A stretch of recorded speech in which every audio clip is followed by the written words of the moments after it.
Hi எல்லாருக்கும் வணக்கம். ப்ரெக்னன்சிக்கு try பண்ணுற எல்லாருக்குமே ஒரு ஹெல்த்தியான எக் க்ரோத்துன்றது ரொம்ப ரொம்ப முக்கியம். நம்மளோட ஓவரிஸ்லேருந்து ஒரு மாதமும் ஒரு ஃபாலிக்கல் வளர்ந்து ஒரு குவாலிட்டியான எக்கு உருவாகும். இது நடக்கிறதுக்கு நம்ம உடம்புல நல்ல விட்டமின்ஸ், மினரல்ஸ், நல்ல கொழுப்புகள், ஆன்டி ஆக்சிடென்ட்ஸ் இது எல்லாமே முக்கியம். இதெல்லாம் நல்ல லெவலில் இருந்தால் தான் நல்ல ஃபாலிக்கலாக க்ரோ ஆகி எக்கு குவாலிட்டியாக நமக்கு வந்து ஓவுலேஷன் நடக்கும். ஸோ, இப்ப இந்த எக் க்ரோத்த எப்படி நம்ம இயற்கையா சப்போர்ட் பண்ணலாம் அப்படின்ட்டு முக்கியமான ஃபுட்ஸ் பத்தி பார்க்கலாம். First fish. ஃபிஷ்ஷு வந்துட்டு ஃபெர்டிலிட்டிக்கு ரொம்பவே நல்லதுன்னு எல்லாரும் கேள்விப்பட்டிருப்போம். அதில வந்துட்டு முக்கியமா மத்தி, அயில, நெத்திலி இந்த மீன்லாம் ரொம்பவே நல்லது. இதெல்லாம் நமக்கு ஈஸியாவும் கிடைக்கும். இந்த மீன்ல நல்ல கொழுப்புகள், அதாவது ஒமேகா 3 ஃபேட்டி ஆசிட்ஸ், அப்புறம் விட்டமின் டி, அப்புறம் புரோட்டீன் இதெல்லாம் நிறையவே இருக்கு.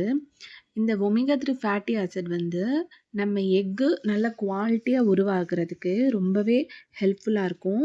அதே மாதிரி இது நம்ம உடம்புல ஹார்மோன் பேலன்ஸ் நல்லபடியா மெயின்டெயின் பண்ணும். இன்ஃப்ளமேஷனை குறைக்கும். நம்ம ஃபாலிக்கிள் நல்லபடியா டெவலப் ஆறதுக்கு ரொம்பவே உதவியா இருக்கும். அதனால இந்த மீன்லலாம் உங்களுக்கு உடம்புக்கு எந்த மீன் செட் ஆகுமோ, அத உங்க உணவோட நீங்க சேர்த்துக்கோங்க. அடுத்து ஃப்ரூட்ஸு. ஃப்ரூட்ஸில் வந்துட்டு இந்த சிட்ரஸ் ஃப்ரூட்ஸ்ன்னு சொல்லுவாங்கல்ல, அதான் இந்த ஆரஞ்சு, கிவி, கொய்யாப்பழம். இந்த பழங்கள்லாம் ரொம்பவே நல்லது. இதில் விட்டமின் சி நிறைய இருக்கு. அதே மாதிரி ஆன்டி ஆக்சிடென்ட்ஸ், அப்புறம் ஃபோலேட் இதெல்லாம் நிறையவே இருக்கு. இந்த விட்டமின் சி வந்துட்டு நம்ம எக்கு செல் இது வந்துட்டு டேமேஜ் ஆகாம பாதுகாக்குது.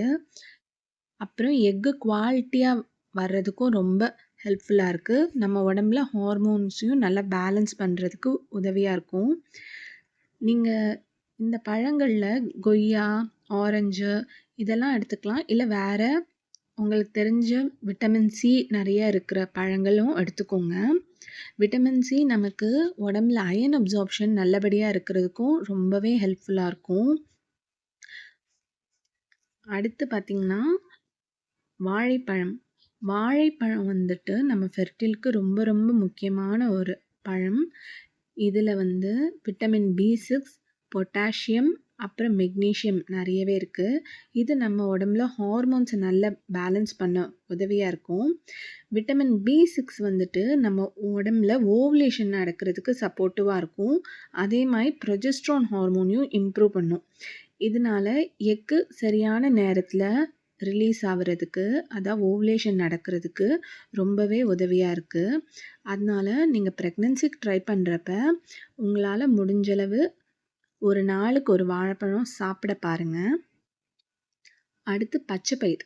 பச்சைப்பயிறு நம்ம ஃபெர்டிலிட்டிக்கு ஒரு பெஸ்ட்டு ஃபுட்டுன்னே சொல்லலாம். இதில் வந்து அயன், ஃபோலேட், அப்புறம் செடி வகை புரோட்டீன் இருக்கிறதால இது நம்ம எக் க்ரோத்துக்கு ரொம்பவே ஒரு முக்கியமான உணவு. இந்த ஃபோலேட் வந்துட்டு நம்ம எக்கு ஹெல்த்தியாக டெவலப் ஆகிறதுக்கு ரொம்ப ஹெல்ப்ஃபுல்லாக இருக்குது. அதே மாதிரி நம்ம ப்ரெக்னன்சி அப்போ இது வந்து நல்ல ப்ரோட்டீன்ஸ் நமக்கு கிடைக்கிற மாதிரி வழிவகுக்கும். அதேமாதிரி அயன் டெஃபிஷியன்சி இருந்தால் நம்ம உடம்புல ஓவுலேஷன் நடக்கிறது பிரச்சனையாகும். இந்த பச்சை பயிர் அதை நமக்கு ப்ரிவென்ட் பண்ண ரொம்ப ஹெல்ப்ஃபுல்லாக இருக்குது. நம்ம பச்சை பயிரை வந்துட்டு முளைக்கட்டை வச்சும் எடுத்துக்கலாம். இந்த முளைக்கட்டின பயிராக எடுக்கிறீங்கன்னா ப்ரெக்னன்சிக்கு ட்ரை பண்ணுறப்ப அதை வேக வச்சு எடுத்துக்கோங்க, அதுதான் நல்லது. அடுத்து பார்த்திங்கன்னா அவகேடோ. அவகேடோ வந்துட்டு ஃபெர்டிலிட்டி டயட்டில் ரொம்பவே ஒரு ஃபேமஸான உணவு. இதில் பார்த்திங்கன்னா நல்ல கொழுப்புகள் நிறைய இருக்குது, விட்டமின் இ இருக்குது, அப்புறம் ஃபோலேட்டும் இருக்குது. இது எக் நல்லபடியாக டெவலப் ஆகிறதுக்கு ரொம்ப ஹெல்ப்ஃபுல்லாக இருக்குது. இந்த நல்ல கொழுப்புகள் வந்து நம்ம உடம்புல ஹார்மோன் ப்ரொடக்ஷனுக்கு ரொம்பவே முக்கியம். அதேமாரி நம்ம ஓவரி நல்லபடியாக செயல்படுறதுக்கும் ரொம்பவே உதவியாக இருக்கும். விட்டமின் இ வந்துட்டு நம்ம எக் செல்ஸை வந்துட்டு பாதுகாக்கும். நம்ம ஃபெர்டிலிட்டியும் நல்லபடியாக இம்ப்ரூவ் பண்ணும்.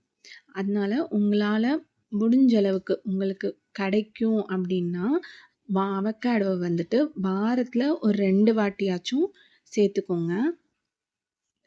அடுத்து முட்டை. முட்டை வந்து நமக்கு எல்லா இடத்துலயுமே கிடைக்கிறது தான். இது வந்து நம்ம ஃபெர்டிலுக்கு ரொம்பவே ஒரு நல்ல உணவு. முட்டையில பார்த்தீங்கன்னா, நல்ல குவாலிட்டியான புரோட்டீன் அதிக அளவுல இருக்கு. விட்டமின் டி யும் நெறைய இருக்கு. அதனால முட்டை வந்துட்டு நம்மளோட எக் டெவலப்மெண்ட்டுக்கு ரொம்பவே முக்கியமான நியூட்ரியன்ட்ஸ் தேவையானது எல்லாமே நமக்கு கிடைக்கும் முட்டையிலேருந்து.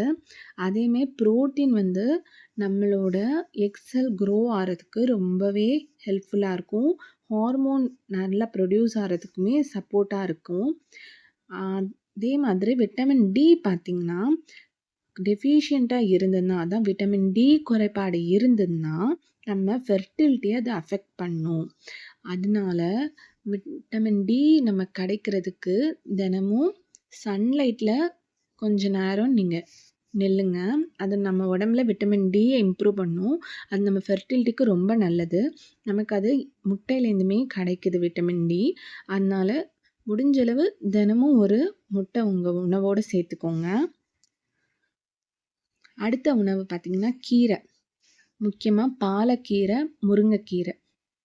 கீரைகள் பொதுவாவே நம்ம உடம்புக்கு ரொம்ப நல்லது. அதுவும் ஃபெர்டிலிட்டி, பிரெக்னன்சிக்குன்னு ட்ரை பண்றப்ப இது ரொம்பவே நல்லது. பாலக்கீரை, அப்புறம் முருங்கைக்கீரையில பார்த்தீங்கன்னா, அயர்ன், ஃபோலேட், கால்சியம் இதெல்லாம் நெறையவே இருக்கு. அயர்ன்றது வந்துட்டு நம்ம உடம்புல ரத்த ஓட்டம் நல்லபடியா இருக்கிறதுக்கு ரொம்பவே உதவியா இருக்கு. நம்ம உடம்புல ரத்த ஓட்டம் நல்லபடியா இருந்தா தான் நம்ம ஓவரீஸ் எல்லாமே நல்லா வேலை செய்யும். நல்லபடியா ஃபாலிக்கிள் க்ரோ ஆகி எக் ரிலீஸ் ஆகும். அதனால இந்த பாலக்கீரை இதெல்லாம் எடுத்துக்கோங்க. முருங்கைக்கீரையில பார்த்தீங்கன்னா, ஆன்டி ஆக்ஸிடென்ட்ஸ் நல்லா இருக்கு. ஆன்டி ஆக்ஸிடென்ட்ஸ் நல்லா இருக்கிறதால நம்ம ஃபெர்டிலிட்டி நல்லா இம்ப்ரூவ் ஆறதுக்கு ரொம்பவே உதவியா இருக்கும். அடுத்து பாதாம். பாதாம் வந்துட்டு நட்ஸ் வகைகள்லயே ரொம்ப ரொம்ப நல்ல நட்ஸ்ன்னே சொல்லலாம். இதில விட்டமின் இ, ஹெல்த்தி ஃபேட்ஸு, அப்புறம் புரோட்டீன் இதெல்லாம் நிறையவே இருக்கு. இது நம்ம எக்கு நல்லபடியா இம்ப்ரூவ் ஆறதுக்கு ரொம்ப உதவியா இருக்கு. விட்டமின் இ இது வந்துட்டு ஆக்சிடேட்டிவ் ஸ்ட்ரெஸ்ன்னு சொல்லுவாங்க. இதுலேருந்து நம்ம உடம்புல இருக்கிற எக் செல்ஸை ப்ரொடெக்ட் பண்ணும். அதே மாதிரி நல்ல கொழுப்புகள் ஹார்மோன் பேலன்ஸுக்கு நல்லது. அதனால முடிஞ்சளவு தினமும் ஒரு 5, 6 பாதாம் வந்து நைட் ஊற வச்சு காலையில சாப்பிடுங்க. அடுத்தது நெய். நெய் வந்துட்டு ஒரு ட்ரெடிஷ்னல் மெடிசின்னே சொல்லலாம். இது வந்துட்டு நல்ல கொழுப்புகளையும் நமக்கு குடுக்கும். அதேமாரி நம்ம உடம்புல கரையக்கூடிய மாதிரி விட்டமின்ஸ் இது எல்லாமே இதில இருக்கு. இது நம்ம ஹார்மோன் ப்ரொடக்ஷனுக்கு ரொம்பவும் நல்லது. அதனால உங்களுக்கு உடம்புக்கு நெய் சேரும் அப்படின்னா, தினமும் 1 ஸ்பூன் நெய் எடுத்துக்கோங்க. இதுவே நல்லது. உங்க டயட்ல சேர்த்துக்கோங்க. இந்த டயட்ல எல்லாமே சேர்த்ததோட சேர்த்து நல்ல ரெஸ்ட்டு, அப்புறம் ஸ்ட்ரெஸ் இல்லாம இருங்க. இப்போ நீங்க இருந்தாலே உங்க ஃபாலிக்கிள் நல்லா க்ரோ ஆகும். எக்கு குவாலிட்டியா வரும். இதெல்லாம் நடக்கிறப்ப உங்களுக்கு ஓவுலேஷன் நல்லபடியா நடக்கும். இதோட சேர்த்து லைட்டா வாக்கிங், பட்டர்ஃப்ளை யோகா அதெல்லாமே செய்யுங்க.